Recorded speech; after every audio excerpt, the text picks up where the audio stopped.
Hello everyone. In this session, I'll be discussing the basic definition and terminologies of signal flow graph. Now let us familiar what do we mean by signal flow graph.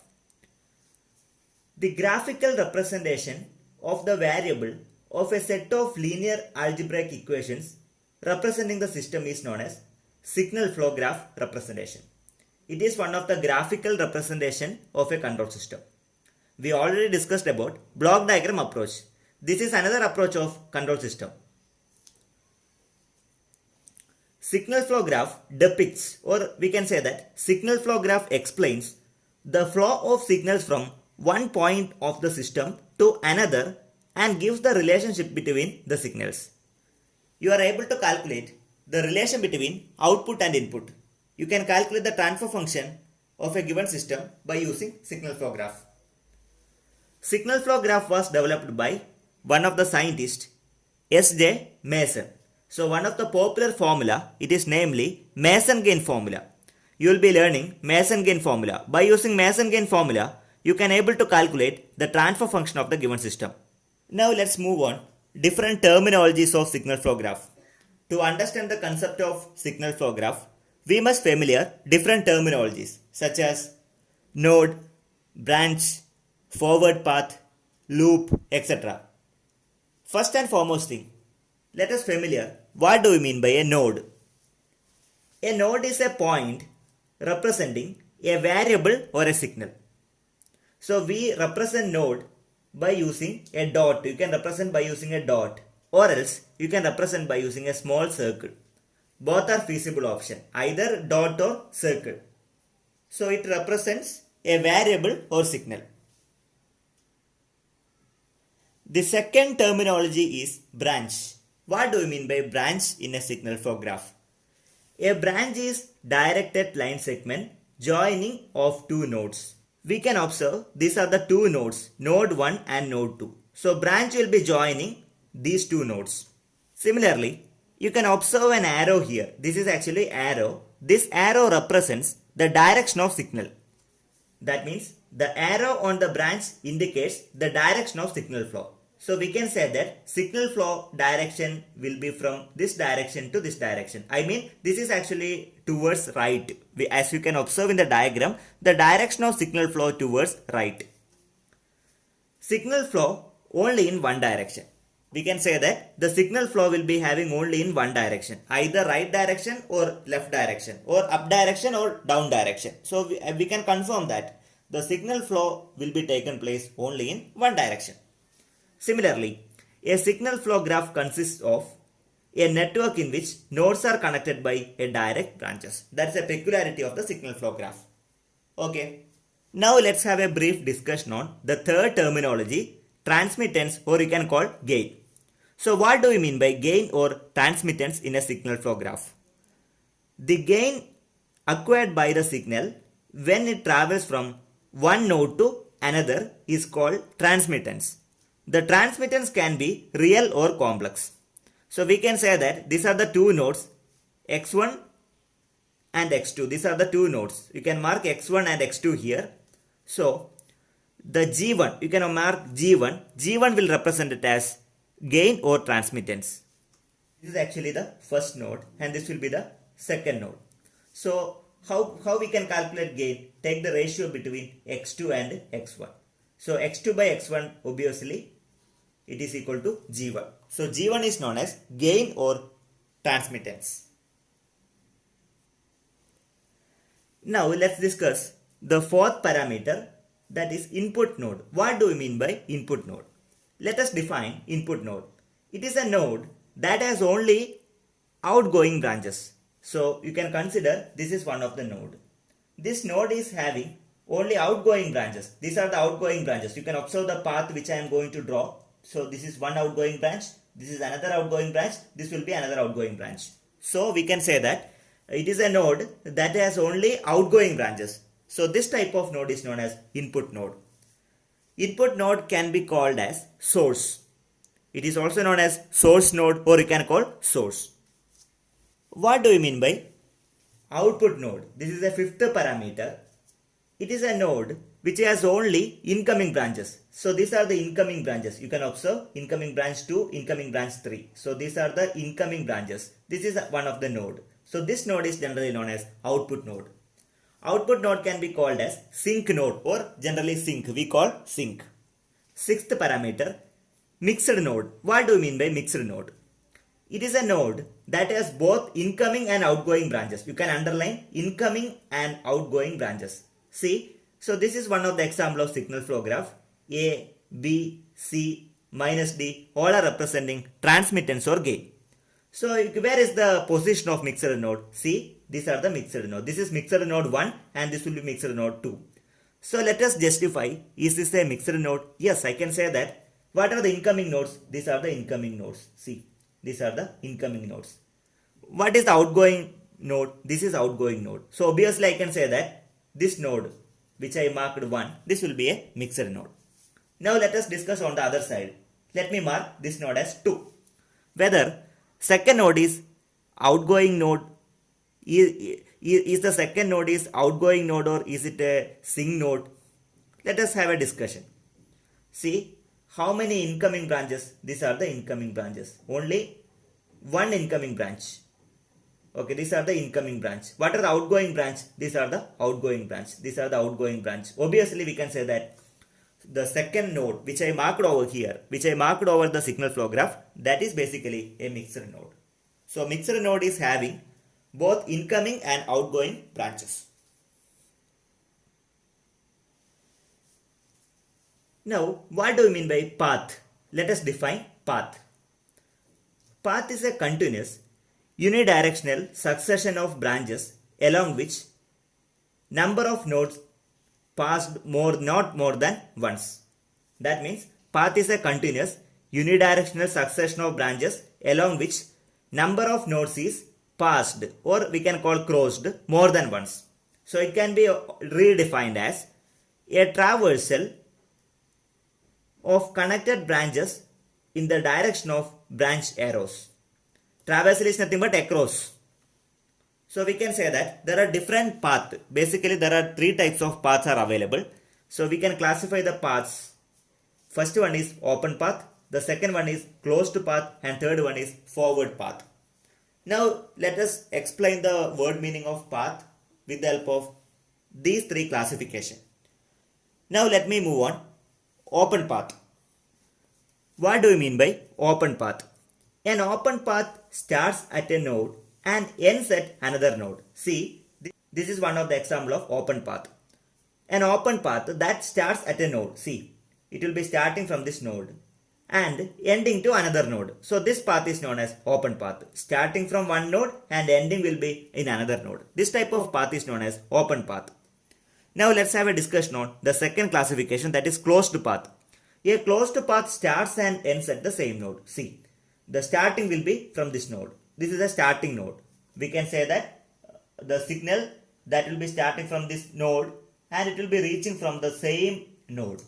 Okay, this path is generally known as, you can observe the path. Path will be like this only. Okay, so this type of path is known as closed path. Let's have a discussion on the third type of path, that is known as forward path. Let's define forward path first. It is a path from an input node to an output node that does not cross any node more than once. Let's have a discussion on one example. We have a signal flow graph. You need to identify the forward path. So first I will be marking. So starting from this node, it will be moving till here. Then it continues and finally it will be reaching to this node. So this is one of the forward path. You can observe this is one of the forward path. Let me mark. This is one forward path. You can observe this is forward path 1. Okay, I have marked this one as forward path 1. Let me mark forward path 2. So this is actually the forward path, second forward path. You can observe the forward path, second forward path. So here there are 2 forward paths. This is forward path 1 and this will be forward path 2.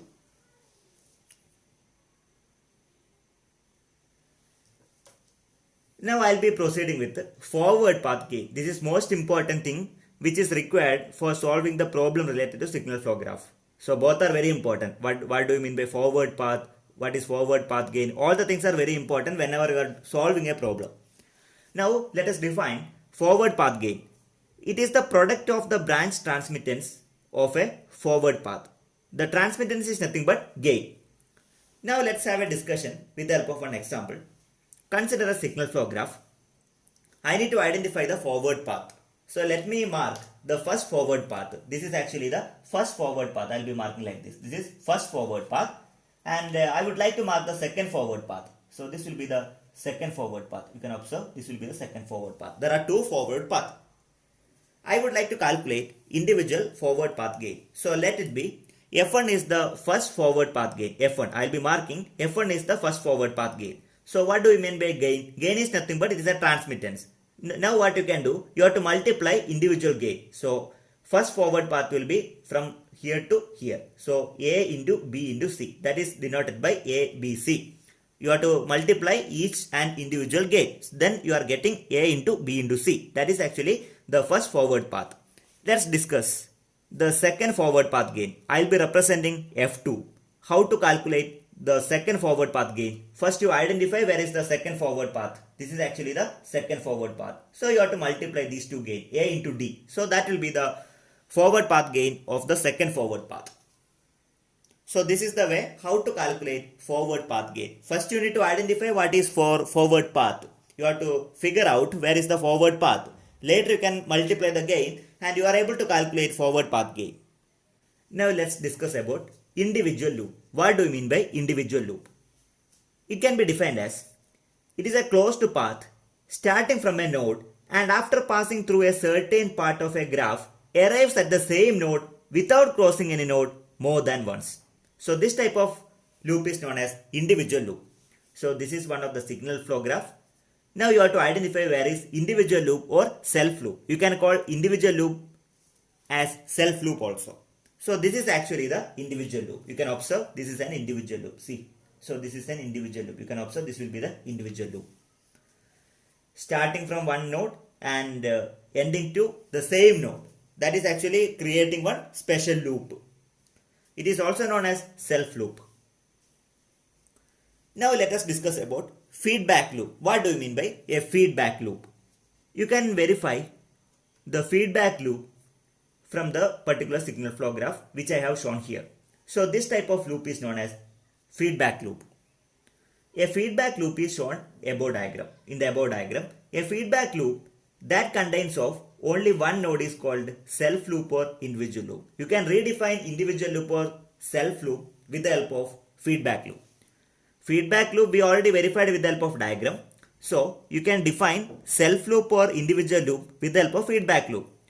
A feedback loop that contains of only one node is known as self loop or individual loop. You know, individual loop or self loop is one type of feedback loop. Okay, we cannot say that both are identical, but it's one kind. We can resemble that. We can make sure that individual loop and feedback loop both are similar. Self loop contains only one branch. That's a peculiarity of self loop or individual loop. Okay, here we studied about what do you mean by individual loop and what do you mean by feedback loop. You have to identify what is individual loop and feedback loop. Now let me discuss about loop gain. What do you mean by loop gain? It is the product of branch transmittance of a loop. What is branch transmittance? It is nothing but a gain. It is a product of gain of a loop. So first you identify the particular loop, then you have to multiply the particular gain. Then you will be able to get loop gain. It can be defined as product of all gain in a loop, where the loop is nothing but a closed path from a node to the same node. That is known as loop, which you already defined. We found out what is a self loop and what do you mean by feedback loop. Now let us consider a signal flow graph. First your job is to identify a loop. Where is the loop available? So here you can observe the loop. This is one of the loop. You can observe this is one of the loop. There will be a closed path you can observe. So what might the value of loop gain? So identify the gain or transmittance. Here the transmittance is B and here the transmittance is D. You have to multiply the transmittances. You can call transmittance as gain. Both are same. So loop gain or loop transmittance can be given. Multiply two individual transmittance or gain B into D. So that is the loop gain. Now we will be discussing one of the most important terminology, that is non-touching loop. What do we mean by non-touching loop? Let us define non-touching loop first. If the loop does not have common node is known as non-touching loop. Consider a signal flow graph over here. These are the gain A, B, C, D, E, F. These are the gains and these are the nodes. You can observe different types of nodes from the signal flow graph. These are the loops you can directly identify. Here, this is a closed loop and here also it forms a closed path. There are two loops available here, loop 1 and loop 2. Is there any common node between these two loops? Never. There is no common node between these two loops. So we can say that loop 1 and loop 2 both are non-touching loops. And of course, we have to discuss most important terminology, that is touching loop. What do you mean by touching loop? First, let us define what do you mean by touching loop. If the loops having a common node, then they are said to be touching loops. Earlier we discussed about non-touching loops. First you identify what are the loops available in the signal flow graph. Now let me mark. So this forms the loop 1. You can see the path. This will be forming loop 1. Now let us consider the second loop. This will be the second loop, that is known as loop 2. This is one of the third loop. Alright, these are the three loops. We can say that, as you can observe, there will be a common node. These are the different common node between different nodes. These are the common node between common nodes are available. These are the common node. There will be a common node. See, this is one of the common node. This will be one of the common node and this will be another common node. So there will be a common node. Definitely we can say that these are called touching loops. Okay, there will be a common node. There will be always a common node, then it is known as touching loop. This is most important. So we can call loop 1, loop 2 and loop 3 all are called touching loops. Now let me define what do we mean by touching path. So you can see these two signal flow graph. You can observe these are the two signal flow graph. So this is one of the path. You can see the path. These are the common path. So this path that will be touching different loops. This path, this common path that is touching to the loop number 1, loop number 2 and loop number 3. So that we can call that this is one of the touching path. Touching path. You can identify the touching path. Here also you can observe there are different loops. Loop number 1, loop 2, loop 3 and loop 4. So the path, you can observe the path. This path, you can observe the path which I have indicated by special font. So this path is actually known as touching path. You can observe directly, you can observe this is one of the touching path. Why? Because this is common for all the types of node. Node 1, node 2, node 3 and node 4. Therefore, this path is known as touching path. Now let's identify non-touching path. What do you mean by non-touching path? See. So this is actually different loops. Loop number 1, loop number 2, loop number 3 and this is another loop. If you look at the path, so this is actually one of the common path. This is one of the touching path. You already defined what is a touching path. This is known as touching path. But if you look at this, see, if you observe here, this path is known as non-touching path. Earlier you studied about touching path. This will be the touching path. See, touching path. Why? Because this is common for all the loops. Loop 1, loop 2, loop 3 and loop 4. But if you look at here, if you look at this path, so this is actually not touching to loop 1, loop 2 and loop 3. So we can call this is known as non-touching path. So we studied what do you mean by touching path in the above definition or above diagram. In the second case, we studied what do you mean by non-touching path. Today we discussed about what do you mean by signal flow graph, who has identified, who has developed the signal flow graph, and what are the different terminologies which are associated with the signal flow graph. Thank you for watching this video. Please share and don't forget to subscribe.